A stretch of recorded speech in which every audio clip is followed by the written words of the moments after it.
Hey guys, we're gonna go live in 3, 2. Wait about a couple seconds so that way if there's a lag, you're not cut off. So 3, 2, 1.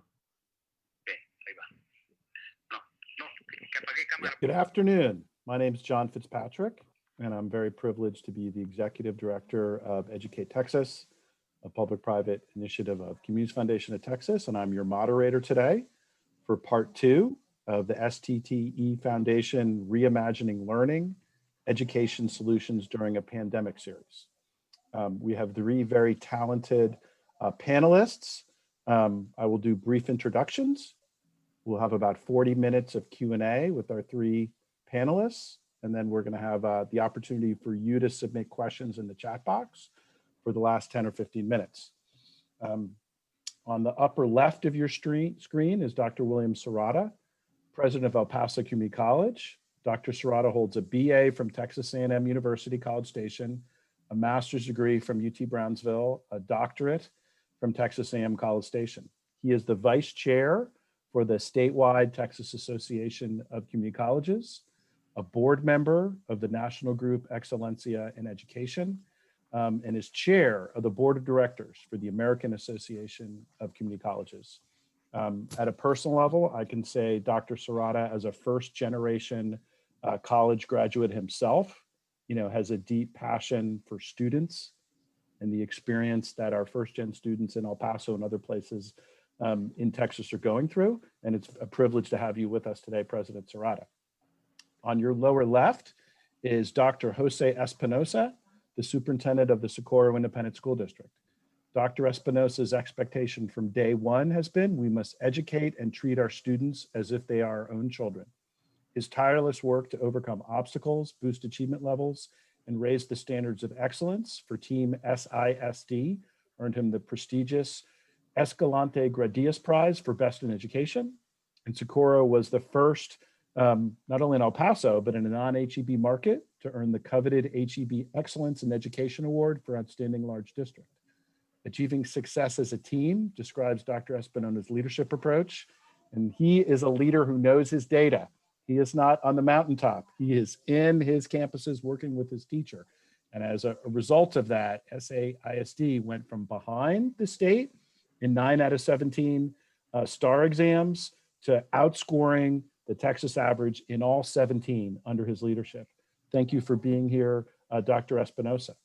Thank you. Finally, on your upper right is Mr. JJ Childress, a serial entrepreneur who currently leads Microsoft's Tech Spark initiative in El Paso, an economic development and civic engagement program aimed at helping communities develop the talent for opportunities in the 21st century.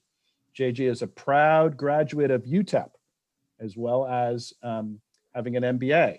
He is also a graduate of Stanford University's Latino Entrepreneur Initiative program and the University of Washington Accelerating Social Transformation. Getting to know JJ, he has both a strong hand on the technology changes, but is also doing amazing work at the local level in El Paso, partnering with public schools and universities. So we're going to kick it off with you, Superintendent Espinoza. We're in an incredibly difficult time, for our country, for our state, for El Paso, with a pandemic, with people getting laid off, with students and families struggling. A lot of difficult and complex work has been done, over the last 2 months of the summer, the 6 months since we all, I remember it was the week before spring break for me, March 13th, when the world changed. How are things going so far? Can you give us an update about, what you are doing in Socorro and kind of what your assessment of how your families and students are doing? Yes, thank you, John, for having me. Yes, our date was March 6th. It was a beautiful Friday here in our school district. It's actually Go Western Day in our school district. Many of our students and employees were all cowboyed up, cowgirled up, and who would have thought that would have been the last day that we would have been together, under normal circumstances. And then we had our intercession and we just never returned. So at that point, several conversations took place on how to finish the year. And there were some struggles, but also conversations were taking place on how we're going to start this coming school year, which we're currently in. So there was a lot of conversations, lots of challenges, no teachers, no superintendents, no students, parents have ever gone through anything like this. So it was just kind of like one big experiment. It felt like, and so when we started in the spring semester, we heard lots of concerns from parents that, oh, the students are having too much work, from the teachers, during the month of March, April, and May, and we tweaked things. And then the teachers, several teachers, well, the new plan, there's some headaches here, so it's been until now, and there'll continue to be several adjustments that we'll have to adapt, that we'll have to pivot. The word of this year just feels like flexibility, and our community, I think they're doing a heck of a job being flexible, understanding that an announcement that may be made today may be different tomorrow because we have new information. But we started the school year remotely, as many school districts across the country did. And obviously, I tell people it is just not the same, like having students in the classroom, as everyone knows, in front of their teacher, where the teacher's, checking for understanding and just walking around and supervising and hearing what students are doing.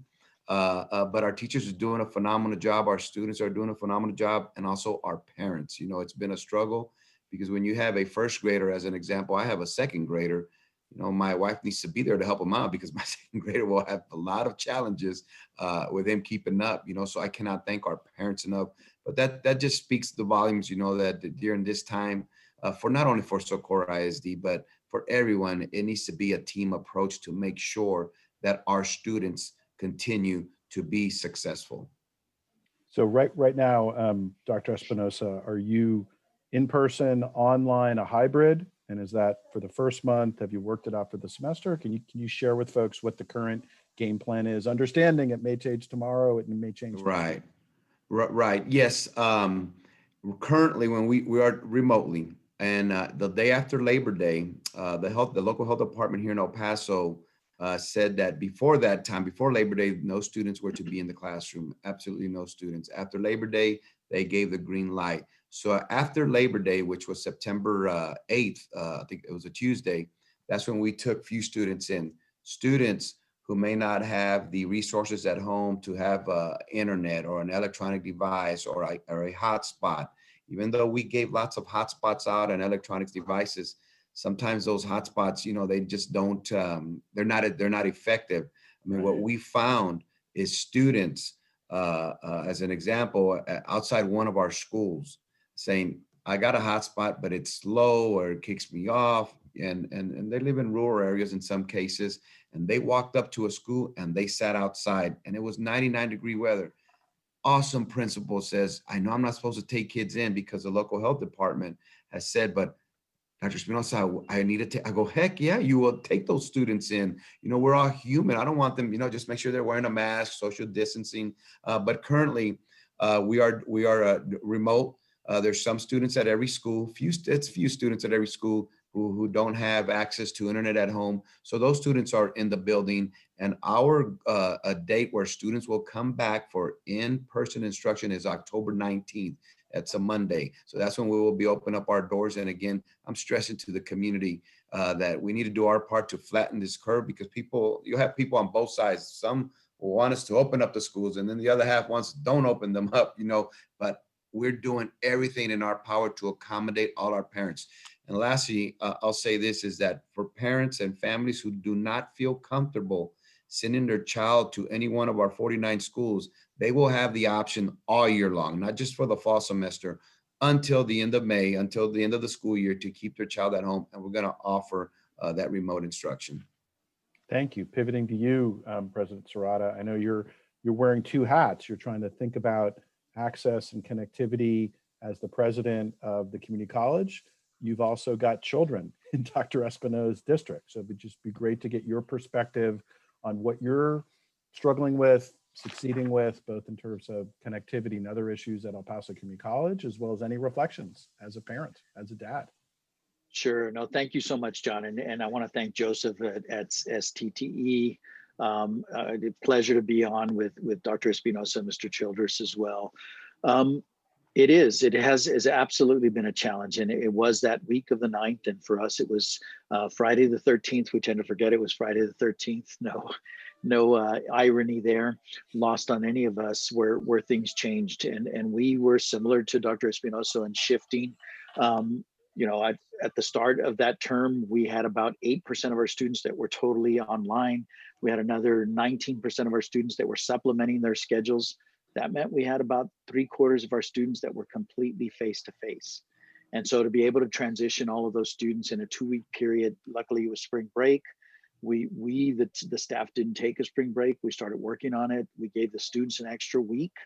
And then we were in a 2-week time period, turned everything around virtual, and were able to move that forward. We did a survey. We did a survey in which we received about 73% response rate in the spring. So it was not a small, it was about almost 17,500 students who responded. And we asked, do you have reliable access to the internet? Do you have a device? Was very surprised to see that 93% of our students indicated that they had a device, and 91% indicated that they had reliable access to the internet. That was very surprising.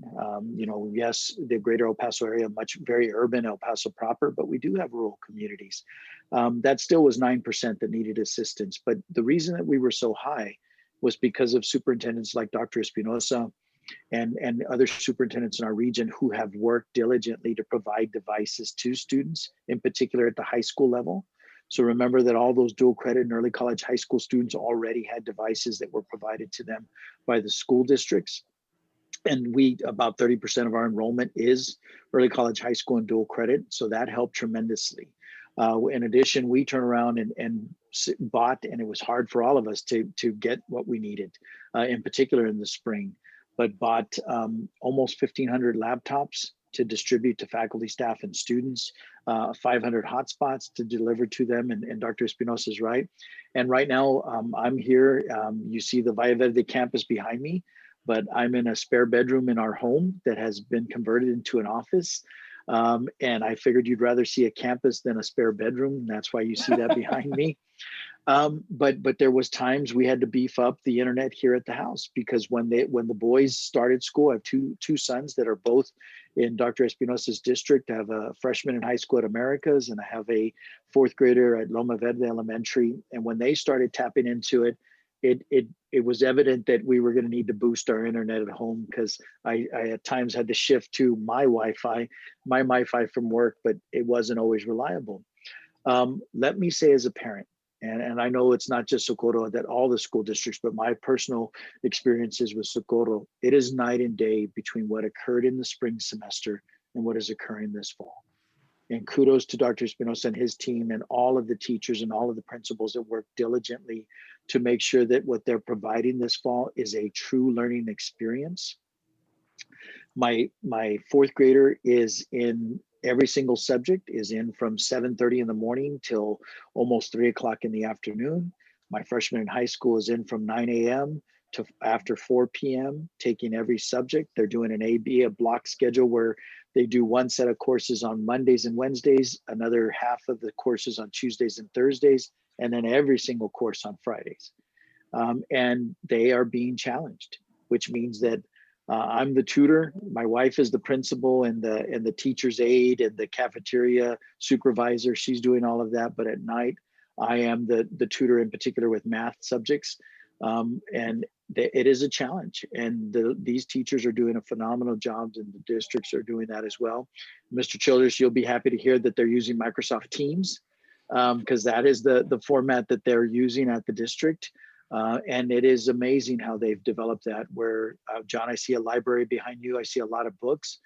My kids' teachers have set up libraries in their Microsoft Teams, where if these children don't have books at home, they can go and check out a book from that online library. It is just remarkable what has been done.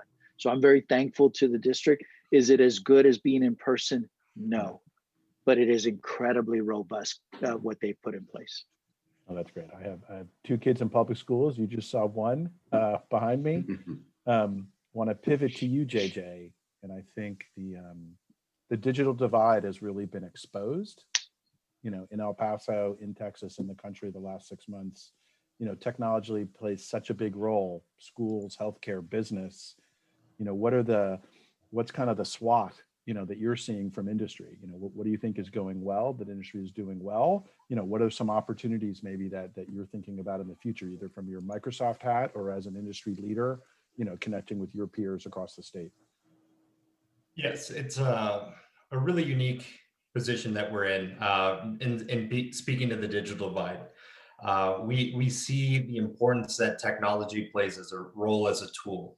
And really that's what it is. It's a tool, and how you use it, it really defines the story you can tell.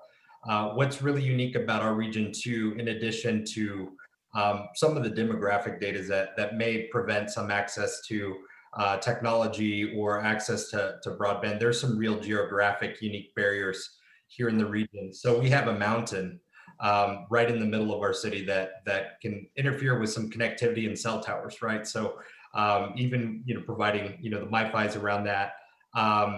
We have a border, and if anybody has Verizon as their provider, at times there's really interference along the border with just even cell signal, just corridor. So there's a lot of unique challenges, in here, but kudos to all of the education institutions here in the region that have had to do more with less, right? And really have to pivot. And it's what's being asked from, our districts. It's what's being asked from parents. What's being asked from small businesses as well, is we have to do more, with less. And the skill sets that were required to thrive, let's say 7 months ago versus, what's being required now, online communication, collaboration, distributed teams, it's really different.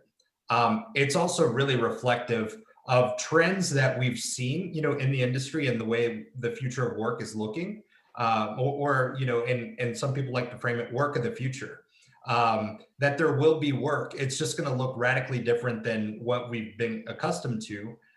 From Microsoft's standpoint, we saw 2 years of digital transformation, from companies, from school districts in the 2 months following, March, when COVID went to happen. And it creates challenges, even from a company creating technology to empower school districts to reach their mission in educating individuals. It puts stresses on our systems, from, going to, 40 million, Teams users to over 1 billion, really quickly, right? Wow.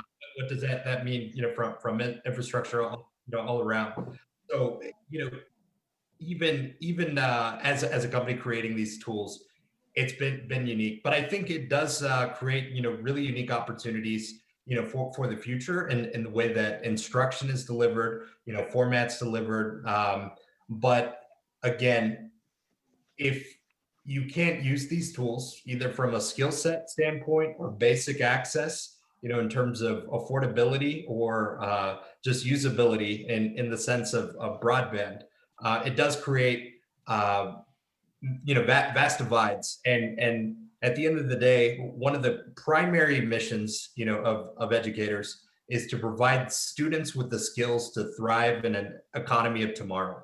And this has been accelerated, but we as a region have made some gains. But now that we're kind of done in response, and triage, it's like, how can we, reimagine and re-envision the way we educate the students of our region? No, that's great. I want to pivot on that. We've talked a little bit about the challenges just with access, as well as devices, but I'd love to hear, Dr. Espinoza and Dr. Serrata, when you think about the trade-offs you're making, with your faculty and teachers, what are you seeing as things that you've kind of figured out about how to have robust learning interaction online? What are you concerned about? Whether it's, the welding and workforce programs at El Paso Community College, or whether it's special ed kids or, different populations at Core ISD. But how are you guys feeling about sort of the strengths and weaknesses of the quality of the learning and what you're now having to do so differently with your students and families? I'll a couple of things. Number one, the way we ended the school year last year, there was a lot of parent-led lessons. You know, the teachers, and like I think it was Dr. Serrata mentioned earlier, this fall it's very, very different. And for teachers, you know, sometimes people out there, the non-educators may question their profession. You know, teachers have had to work even harder to get this down because they've never really taught this way where, you know, they have their 22 students or 25 students on their laptop or on their computer and they're seeing their students. They've never done this, you know, so in our school district, just like many educational institutes, you know, during the summer, when we ended last year, during the summer, and it still continues, lots of professional development, lots of training was provided for our teachers that they were thirsty for because they wanted to make sure that they got it right. And they're still learning. But for sometimes for people who say, you know, we get evaluated, as an example, teachers, they get evaluated, you know, and I said, tell you what, you know, there was no evaluation last year. TEA allowed school districts not to evaluate teachers. The teachers, principals, they worked even harder to finish off the year, you know, which just speaks volumes about our amazing educators here in SISD and throughout the state and country. But I will say this, that I have started to hear less, there's still, it's not perfect yet, but less concerns, concerns from parents, from teachers, from students. Why? Because it's getting better, it's improving, and we're always adjusting. I saw on the chat a question, or I think it was on the Q&A. You know, there was a local district that did away with homework, and you know, what's my thoughts on it? You know, and I talked to, I was at my son had baseball practice last night, so I'm talking to a couple of our players. I go to this school, they go to some of our schools here in our school district. I said, how's homework? You know, and it's like, no, I'm fine. And then one said, yeah, we do have quite a bit of homework. Then asked his other child. So it's kind of, you know, we empower our teachers. We empower our administrators at our schools. We have 49 schools. I don't like to micromanage a school. I don't like to micromanage teachers, you know, but if there is that concern where it's just an excessive amount, I think we need to have conversations with our teachers, with our administrators. Hey, let's go tap on a teacher's shoulder. Hey, you know, maybe we're giving too much homework, you know, for a child to handle. I haven't heard a lot of those complaints, you know, but obviously there, you know, we have over 3,000 teachers. We have over 7,000 employees, you know, and they're amazing, you know, and some of them are doing their best, you know, but some of us will need to continue to make adjustments as we go. Right. It's still early. Exactly. Dr. Serrata, like how are your faculty doing? How do you feel about this, you know, massive innovation and adoption, you know, of having to go fully online, or, you know, and can you also share, are you fully online? Are you a hybrid? Sort of same question I asked Dr. Espinoza about how you're delivering stuff.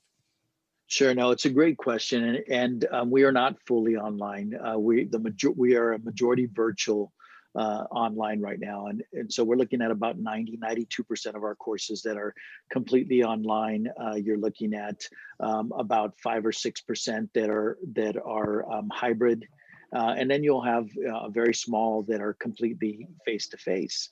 There's some programs that you can't do online, or at least you can't do all of it online. You can't teach someone to weld online. That has to be done in person. We have lab intensive courses. You have clinicals that are in the hospitals, that are in medical facilities. Those have to be done face to face as well. We're adhering to all of the social distancing, the CDC guidelines, PPE, et cetera. But the majority of our courses, you know, we're about 88% academic transfer. We're only about 12% CTE. That's off from my perspective. And so right now we're in the midst of adding about 6 large construction projects on the 5 campuses. 74% of that square footage will be dedicated. So it's about 450,000 square feet, and about 3/4 of it will be dedicated to STEM and or CTE. And so we will get past this pandemic. It may take longer than we appreciate, but we will eventually get back into a face-to-face. The academic courses have transitioned rather rather seamlessly. You have faculty who have had to get better at it, and we provided a significant amount of professional development for them as well. And I'll be honest, we've had some faculty that said, you know, I didn't sign up for this, and they've decided to retire. They enjoy that face-to-face interaction. We had a larger than expected number of retirees this summer as we went into the fall term. And I appreciate that and understand that. I hate to lose good people, but I also understand that they thrive on that face-to-face engagement, and it's different online. And we're not asynchronous as Dr. Espinoza and his teachers are. We do have some asynchronous components to our courses, but we don't necessarily need to have the face-to-face, and students can catch up, things of that nature. It's going well, and we're getting better at it as well. But I can assure you that it is not as productive as the traditional format that we were used to. But I do think this changes us for the future. I think we will continue to see a larger population that will say, you know what, I can do this. I can stay online, and I can do my coursework online. So when we were 8% totally online, when we come out of this, I anticipate that number will be significantly higher. At least double, if not triple that, in the normal course going forward. That makes sense. JJ, you know, we're talking a lot about K-12 and higher ed, but industry is such an important partner. What do you see as sort of what's happening now, and what future role can industry play regarding internships, apprenticeship, you know, applied learnings, and ways to kind of connect the dots? And then after JJ speaks, we'll give an opportunity for our two education leaders to talk about what they're seeing. But could you share a little, JJ, about either where Microsoft is or where you think Microsoft could be? Yeah, well, and from Microsoft's perspective, you know, we were very early from the work from home, you know, mandate. So, you know, we're a global company, and a lot of the just kind of business intelligence reports we were seeing it was just really encouraged, you know, in February to really kind of cease non-essential travel and give the work from home, you know, option. And what we're seeing within industry is, you know, we primarily provide productivity tools to other businesses. So we have a good insight across several industries and the approach that people are taking. And so I think it's really interesting and unique, you know, opportunity for our region in particular, where, you know, in terms of internships, professional development, many times it was always a default to in person, you know, having to travel to a specific site to really get, you know, those opportunities. And yes, that's still very important. It's just the same way that we're seeing in the classroom. There's a lot, you know, it's a lot more efficient, maybe more effective at times having students in the classroom. But at the same time, you know, as companies, you know, you need to remain a going concern. You need to remain profitable and adapt. And that goes down to talent, right? And so many of our internships and opportunities that we would extend to upper division, they were, you know, moved to remote and with some success. And some of the constraints, you know, maybe that, you know, that would drive cost higher for an internship, apprenticeship type of program, you know, in the cost of having to relocate somebody into a city for a summer, those are going down. And so there might actually be an increase in opportunities, right, for students in the future, just because the costs associated with the programs go down. Many of our customers seeing the same thing. And so we've been working particularly on the skilling piece of creating opportunities from a skill-based hiring perspective.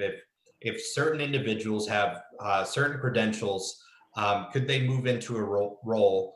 And usually companies that were open to this would, again, want to bring people in, but everybody is scrambling for talent. They're looking, you know, from everywhere, and they're creating remote work opportunities, right? And so just the fact that, you know, you could be located in El Paso, you know, serving, you know, a global community with our bilingual, bicultural, binational workforce that we have here in the region, get paid at a national scale versus maybe, some of the cost of living adjustments that you would see if an opportunity was located here. It's a prime opportunity for arbitrage, right? For somebody to really raise their standard of living without having to leave the region. And so although again, COVID-19 super disruptive, and it's changing things dramatically, but it's also creating unique opportunities and changing attitudes and culture that I think we could benefit if we position our region right. No, I think that makes a lot of sense, JJ. I had some experience running internship programs for high school students, and the logistics and ops of getting the kids there. And so the idea of being able to do some of it online. And I would think there also might be a little bit of an equalizer in terms of the race, culture, and language issues by doing it in Zoom, so that's fascinating. Two more questions, and then we'll be going to the audience. I'll start with the educational leaders. I'd love to hear JJ's answer.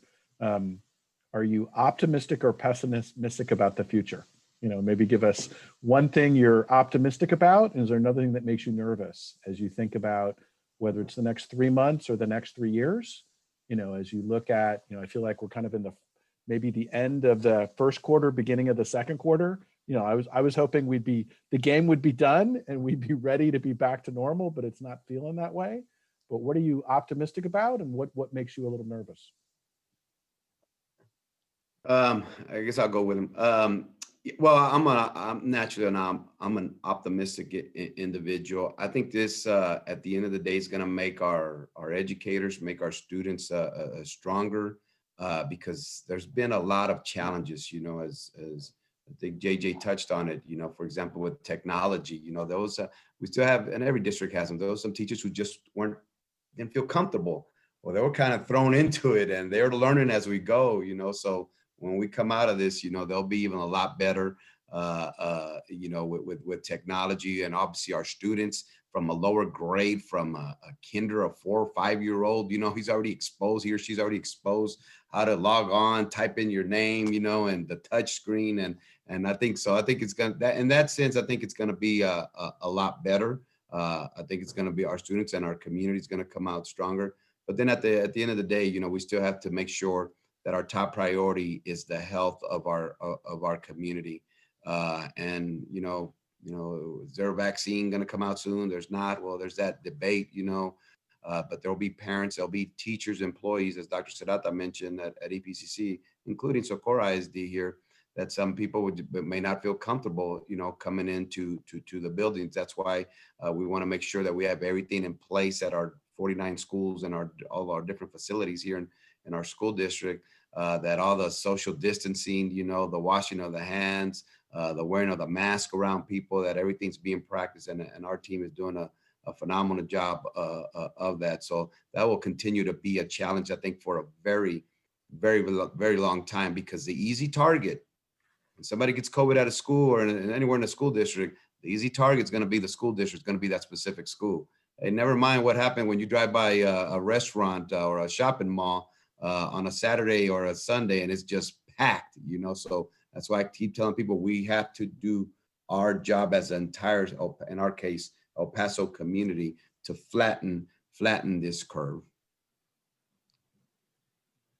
So I'll jump in, and I too, Dr. Espinoza, way back in my high school days, like 35 years ago, I received the Optimus Award Club, the Optimus Club Award. So I'm a glass half full person. But let me start with the challenge that I see, and the part that I'm concerned of.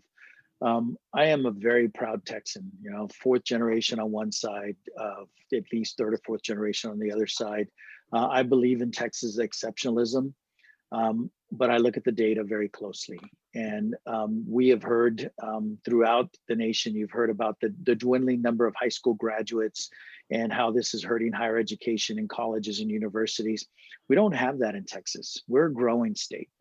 We see high school graduates continuing to grow in Texas. It's rather stable in our region, but it'll slightly go down and then increase in the future in the greater El Paso area.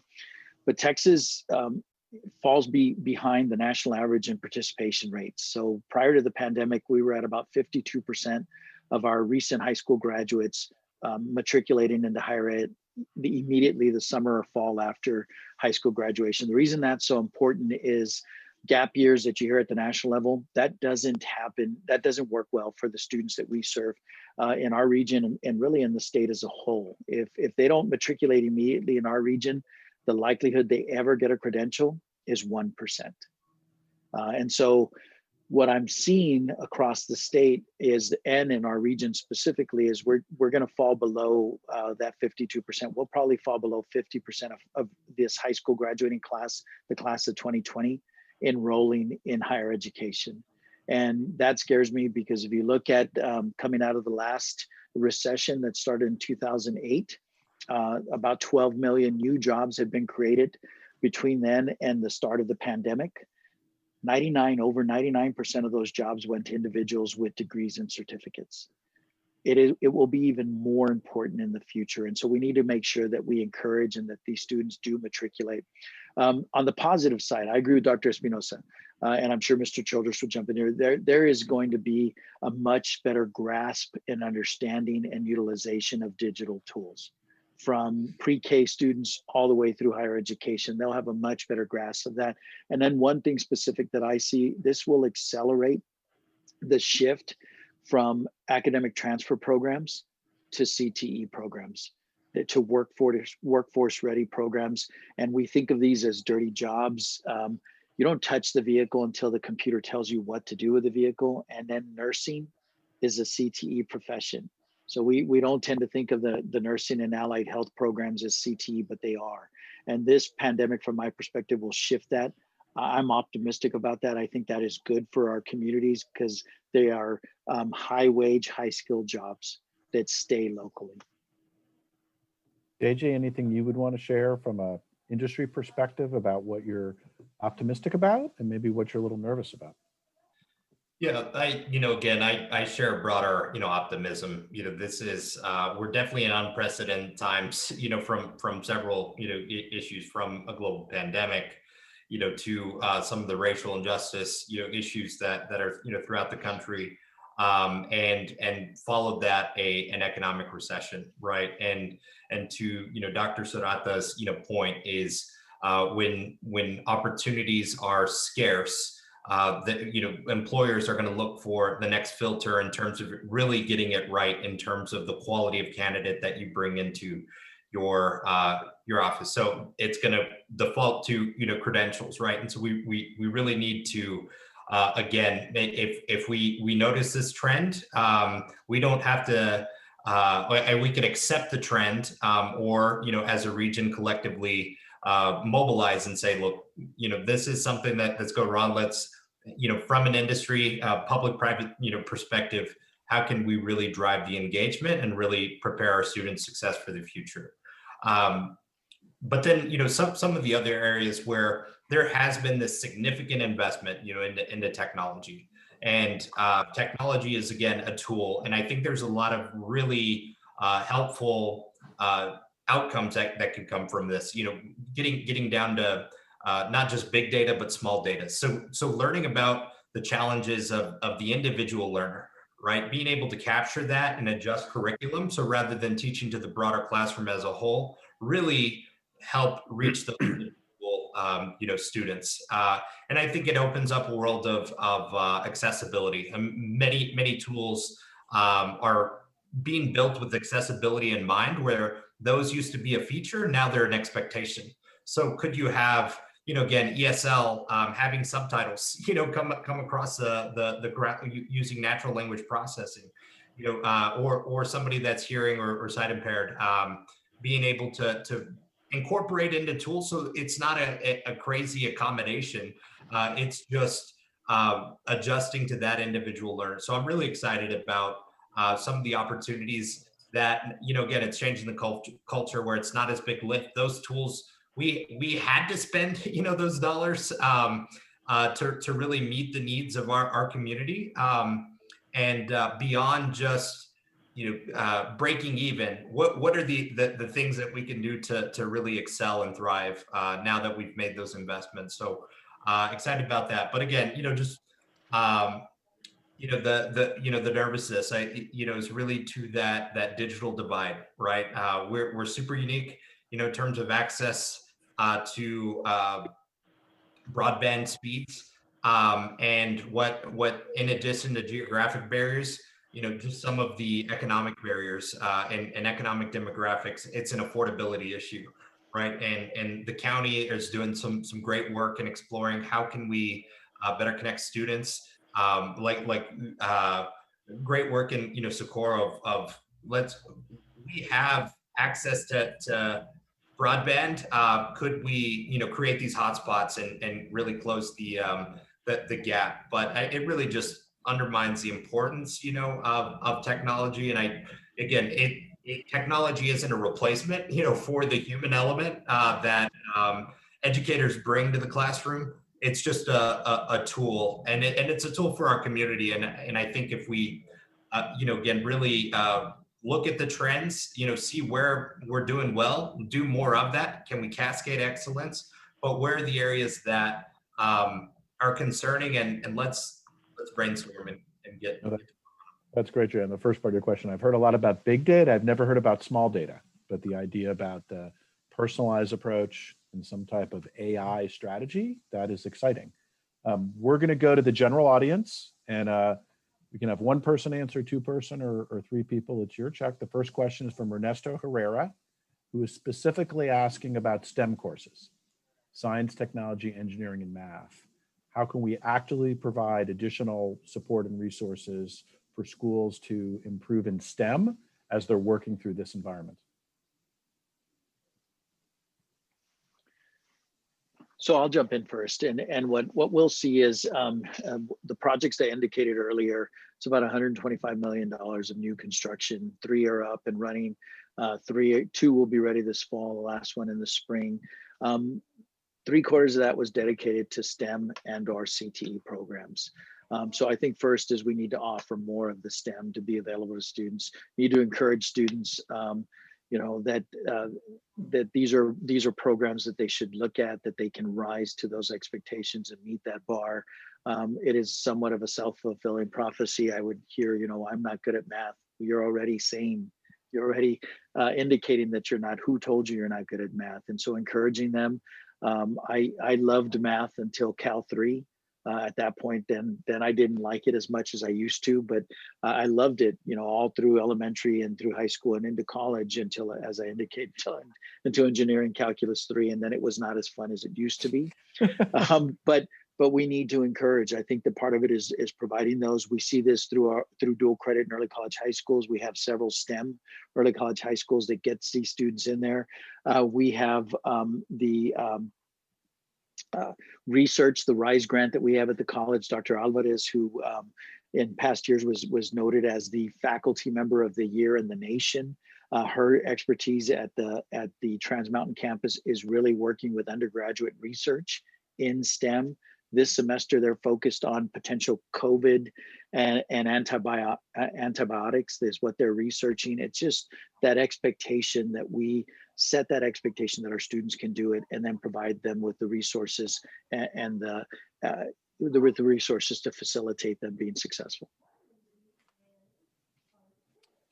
Super. Next question, we'll start with you, Dr. Espinoza. JJ talked about, from his perspective, the goal of education being to provide children the skills and the opportunity to thrive in the economy tomorrow. When you think about the goal for Socorro ISD, what's that goal that you're trying to work with your teachers and your principals and your families for them to achieve?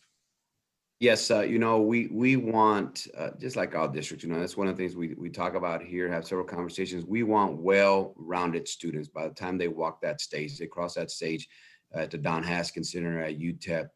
We want, students that if they're ready to choose the military, hey, we've prepared you to make that decision. If you want to join the workforce, we prepared you for that. If you want to go and enroll in a university or a college, we prepared you that. As long as we were able to say as a school district that we prepared you and your family to make that decision and empowered you, I think we would have done our job. So at the end of the day, that is our goal, and it starts, when they're 4-year-olds with us. As a matter of fact, we started a 3-year-old program. We want to set that strong foundation at the elementary level. And that'll continue to be our goal. The parental involvement, you know, in our school district is phenomenal. We have very involved parents, and that's one thing we greatly appreciate here in our school district, because I tell people, you know, it's a team effort. Super. So for the overall panelists, do you see this is from Lauren Jones, do you see this pandemic disproportionately impacting certain students from getting into college in the future? Well, I'll touch on it a little bit. It may and it may not, you know, but I will say this, that going back to the being optimistic or what's some of the challenges, there's, you know, I got two little ones at home. I got a fourth grader and a second grader, and they're wired differently. You know, one of them, he's doing amazing on, wife leaves him alone. He's there with his teacher all day, and my wife says he's doing great. And then I have a little one who I see him as he needs that interaction with students on a daily basis.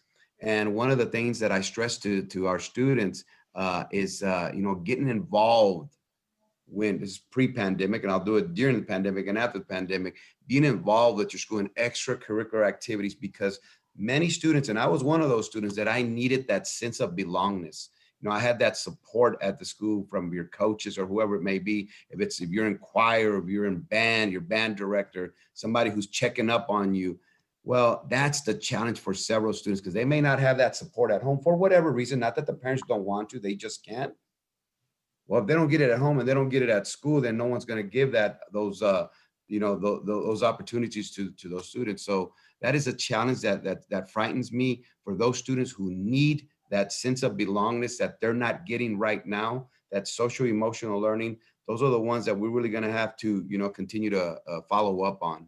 No, I think that's a great point, Dr. Espinoza, because there's personalized learning, as JJ was talking about it, which is kind of a technology AI orientation, but there also is personalized about who knows your name, you know, and who do you have an affinity and a connection to. I think it's true through, you know, K through 12, but I think particularly for middle school and high school, as the schools get bigger, you know, Right. and the classes get bigger. So that's a great point. Dr. Serrata, I know this is something you're very passionate about. Are there particular groups of students or kids that you're more worried about that we're going to lose, either from last spring or from this year?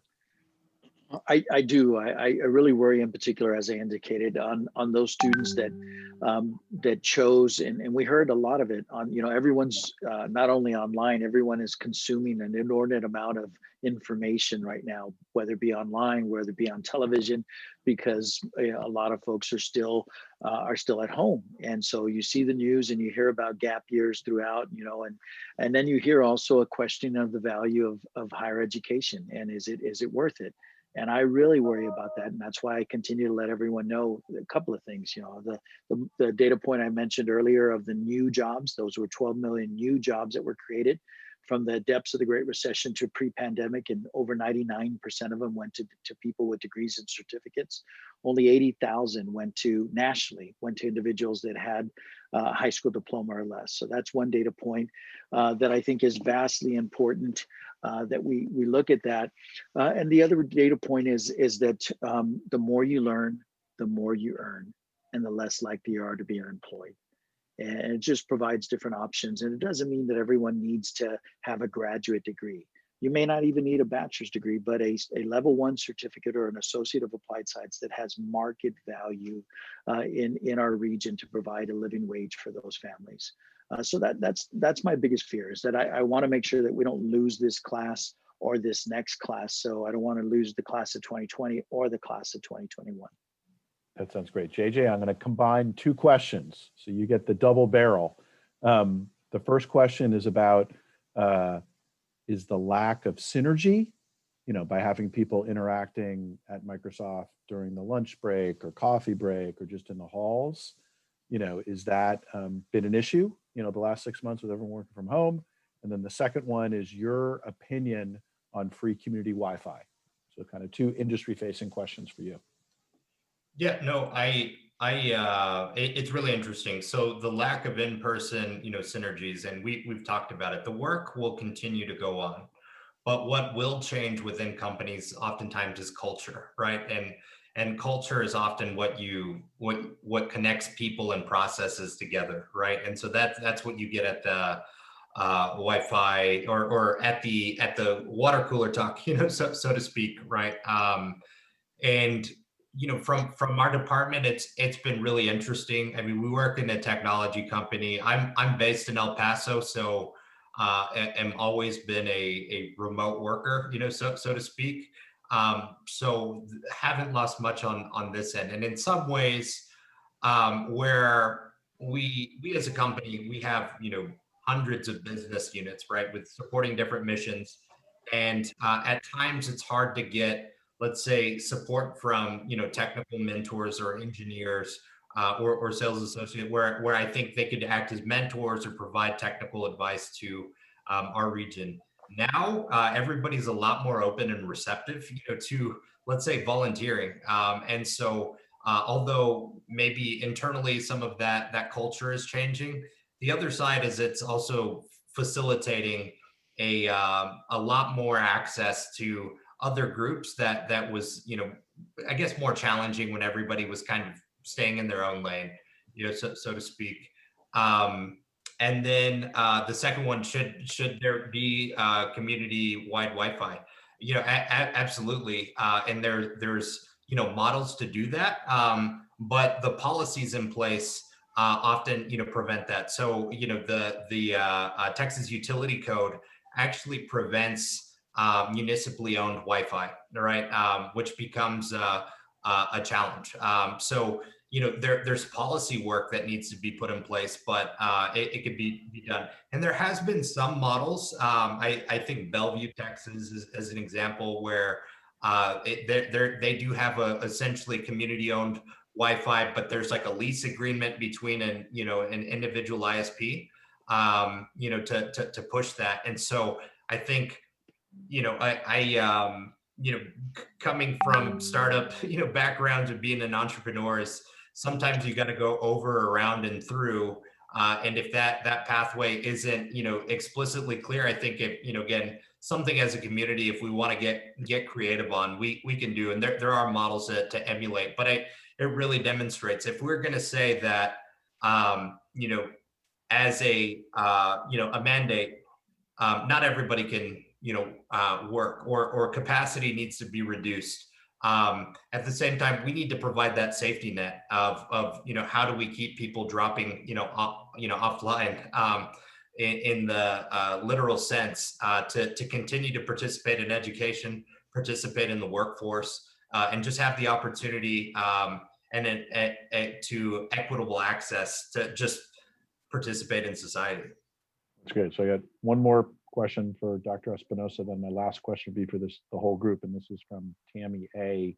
Dr. Espinoza, and it's kind of this hypothesis that she has that students being now able to work on their own at their own pace, will that require, will that lead to less high school dropouts, or sort of the other side, kind of your comment that without that personal connection, it may be the opposite. But do you have a hypothesis yet on whether you're going to see your high school dropout rate go up or down, during the COVID environment? Yeah, that's a very good question. And, we are currently, as a matter of fact, we usually, every year, we have what we call a walk for success, where we go out and look for students who have not returned to their schools for whatever reason. And we'll go knock on doors. So right now we can't do it as a whole district, but individual campuses have identified those students who have not returned, obviously remotely, but our schools are looking for those students. And I asked for the numbers of what it looked like this year compared to last year. And that number, to answer that question, has gone up. So obviously it is a concern, but we're knocking on doors. How are you doing? How come you haven't logged on? And we're looking. That's one of the things that we've been doing this for the last, 7 years, where we all go out and look for these students who have returned. And there's different situations, different reasons why. But we're going to continue to look for our students, but that is a concern. Great. So the last question I'd love all of you to answer, and I assume this is from a business leader, Mr. Baron White. How would you feel if businesses met with you concerning our English language learners to provide online face-to-face language support, incorporating up-to-date technology to support those struggling students district-wide. This would minimize student dropout, particularly during the pandemic, and moving forward.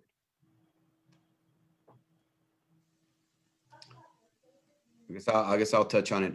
I'm never going to say no to more opportunities for our families and our students. And just and I kind of heard the end of the question for our English language learners. That's always a population that we need to make sure that we continue to support, because research shows that who tends to struggle is our students who are in poverty, our English language learners, parents who at home may not speak the English language, the educational attainment of the families. So those students need more of everything, and whatever help that we can give our students, we're going to continue to do that. So partner up with businesses, that would just be continue to help us out more. President Serrata, any thoughts?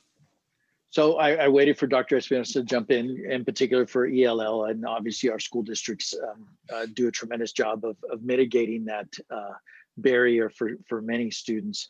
At the college level, we had a very robust ELL program or ESL program for us at the college level. State of Texas, probably 20 years ago, defunded or deinvested tremendously in that particular program. And I think that is something that is unfortunate. And as a result, we've seen that enrollment has declined rather rapidly over a many number of years. We still have the program, we still are committed to the program, but you don't receive as many resources. What I would dovetail on that question is the CTE programs that I mentioned, the career technology programs, and all the workforce programs that we have at the institution. We have business and industry at the table, advisory committees that let us know what those programs need to provide so that we provide the skilled workforce that are needed by these particular programs. So that is a model that shouldn't be relegated to just career technology programs. We should be looking at those models for all of our programs. I'm a lifelong educator. My whole career has been in higher education, but for the students that we serve, it's all about the job. It's all about using higher education or education as a whole to go into a living wage career. And so I recognize that. I believe in lifelong learning. I believe in all those things, but I believe that we are, from a student's perspective and a community's perspective, a means to an end to increase the quality of life for this community.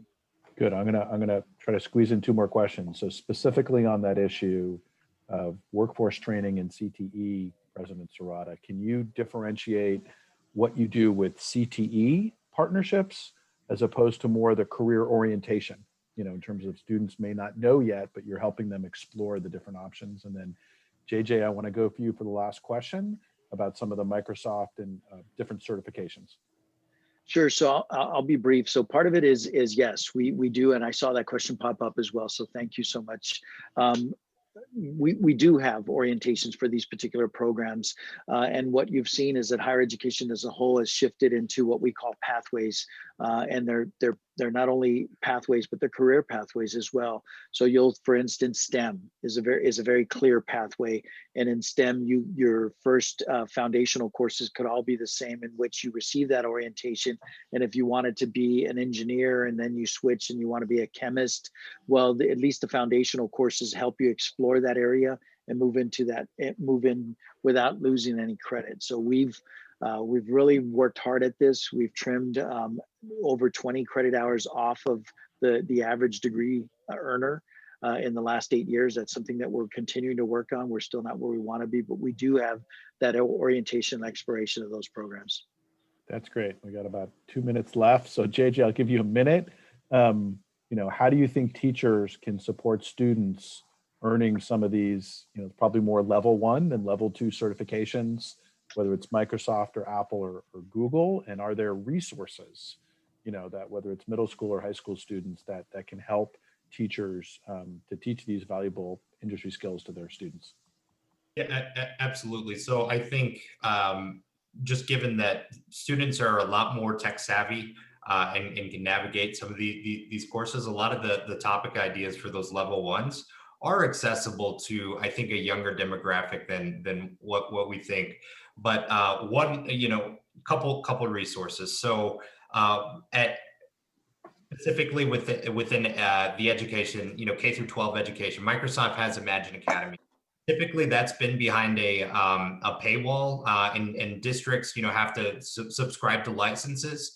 The state of Texas, Microsoft, in partnership with TEA, is rolling out Imagine Academy and making it free and accessible to all school districts, in Texas, right? So it's a great way to get some of those credentialing and teaching. The second one right now, we have a commitment to skilling in particular. So if you go to opportunity.linkedin.com, it's a commitment where there's 10 of these in-demand, high-paying jobs that people can actually self-direct and go through these courses and get a credential at the end of it. So it's project management, software development. There's several keys where people can tune in on that end. And then third, MS Learn. If you just go to microsoft.com/learning, all of our credentials are free. All the curriculum's free, and through March 31st, the certificates to actually take the exam are only $15. If you self-certify, and they're typically $100. So it's a lot more accessible. There's a lot of resources, and maybe I can send a note to Joseph to put all these resources in a doc that he can. No, I think that'd be great. We've also got a teacher who's giving her personal information, to sort of connect. I just want to, we started on time to end on time. Dr. Serrata, Dr. Espinoza, Mr. Childress, let's just have a virtual round of applause. This was a great conversation. As someone who lives in Austin but works statewide, it gives me a lot of optimism for the future of El Paso to have K-12 higher ed and business leaders like the three of you leading the charge. Big thank you to the STTE Foundation for sponsoring and organizing this event, and we look forward to seeing you at other episodes. With that, we will sign off. Thank you, gentlemen. Thank you, John. Great job. Thank you. Thanks, everyone.